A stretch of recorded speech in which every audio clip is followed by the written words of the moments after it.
आज का ये एपिसोड शुरू करने से पहले एक छोटी सी बात।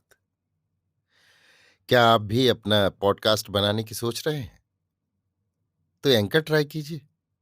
ये पॉडकास्ट बनाने का सबसे आसान तरीका है। नंबर 1, ये फ्री है।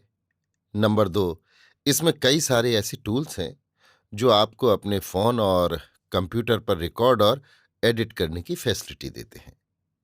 नंबर 3, आप अपने पॉडकास्ट को डिस्ट्रीब्यूट भी कर सकते हैं, जिससे इसे स्पॉटिफाई और दूसरे प्लेटफॉर्म पर सुना जा सके।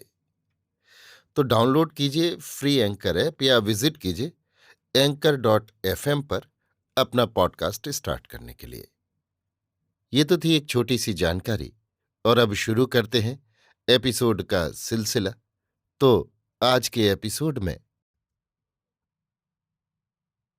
लीजिए सुनिए आचार्य चतुर्सेन शास्त्री के लिखे उपन्यास वयम रक्षामः का 20वां भाग, तारकामय, मेरी यानी समीर गोस्वामी की आवाज में।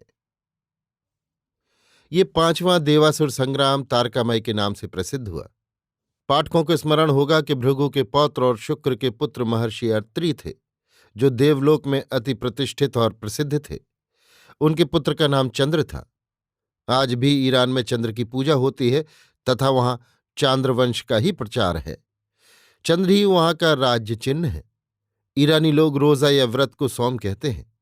संभवतः ये रोजा सोम चंद्रायण व्रत है। ईरान में सोमाआरा नगर, सोमस नदी और ग्रीस में सोमास द्वीप है। ये चंद्र की ही प्रतिष्ठा में है।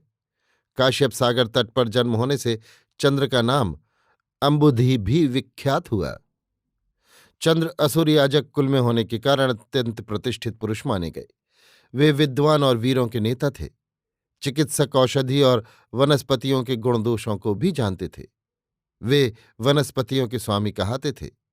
दक्ष ने इन्हें 27 कन्याएं दी थीं। वरुण देव को इनसे प्यार था। अग्नि के ये मित्र थे। चंद्र इंद्र के अभिन्न मित्र थे और उसने चंद्र को देवभूमि में वनस्पतियों का स्वामी नियुक्त किया था। इस प्रकार चंद्र इंद्र के ही पास देवभूमि में रहते थे।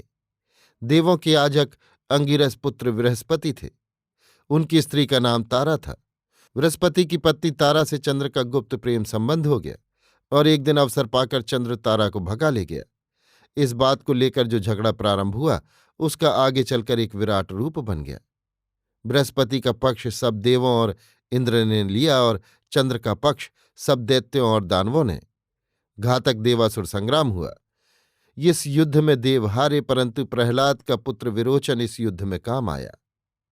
यही युद्ध 5वां तारकामय देवासुर संग्राम के नाम से प्रसिद्ध हुआ। अंत में संधि हुई। तारा बृहस्पति को लौटा दी गई, परंतु जब तारा वापस आई तो वो गर्भवती थी। आग्रहपूर्वक पूछने पर तारा ने स्वीकार किया कि गर्भ चंद्रमा का है। चंद्रमा ने तारा को लौटाते समय देवों से ये शर्त करा ली थी कि पुत्र का जन्म होने पर उसका पुत्र उसे लौटा दिया जाए। इस शर्त के कारण तारा के पुत्र प्रसव करते ही वो बालक चंद्रमा को दे दिया गया। इस बालक का नाम बुध हुआ।